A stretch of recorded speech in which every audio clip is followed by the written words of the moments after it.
We're talking about a different way to do your tree. We have two videos on the barking techniques.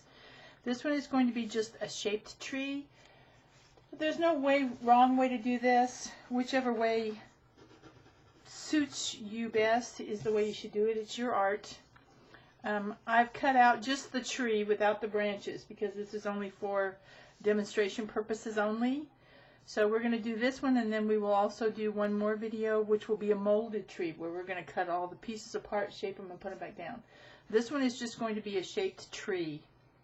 So I have a couple of different stylists here, and for the shaped tree you need to make sure that you can touch it and it doesn't stick to your fingers anymore.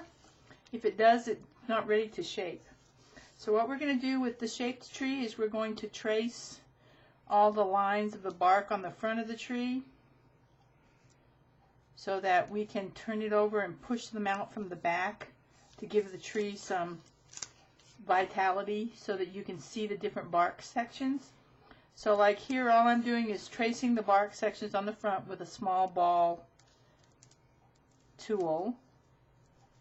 And then once we get them traced out, when you turn them over, you can actually see these in the light. You guys probably can't see them, but I can see them. So then what you do is you go between the sections where you can see the lines, and you're going to push the paper back out to the front. You can also do this with bricks. It works really well on brickwork.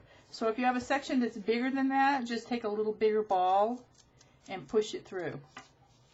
So then when you turn your tree back over, you can see the sections of the tree. Here, does this help? You can see the sections of the tree are starting to take shape so that they have a little bit of life of their own. They're not flat anymore. And in order to do this tree trunk, what you're going to do is continue tracing all of the sections of this tree. And you need to do it on a shaping mat so it's a soft surface. And you need to do it within a couple of minutes after your glue is set enough that you're no longer sticking to it. Because with the way this stuff dries, the layer of paper that's between the print section and the white section, it absorbs some of the glue. And so when you can touch it on the front and the back, there's a center section that still has a little bit of liquid to it. So you can turn your piece over and run your stylus through these sections. And then when you turn your tree back over, you will have push-out parts that will begin to look like the tree itself. So you'll have a little bit more volume and a lot more personality to your tree. And a lot of times if you do this and you push it this way, you want to push not really firmly. You just want to work it a little bit and then go back. If you push too hard, you run the risk of separating the two sections of the paper from one another, which you don't want to do. It makes a big bubble. So now if you turn it over, you can see that, let me see where we're at. You can see that you're starting to see pieces of the tree that begin to look like bark sections, like right here.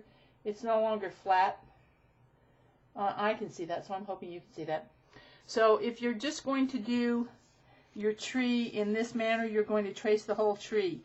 Excuse me. Once you push it out, if you notice that it's getting a little bit all on the same plane, you can go back and trace it over a second time, because I did this when I did a house that was all brick.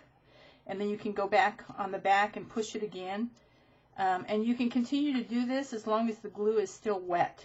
So you'll have a couple of minutes of time. And the more you work it, the higher your indentations will get, and your tree will start to look like it's actually barked, when all you've really done is run your stylus over the front to trace the lines, and then you push it out between the lines you've traced on the back.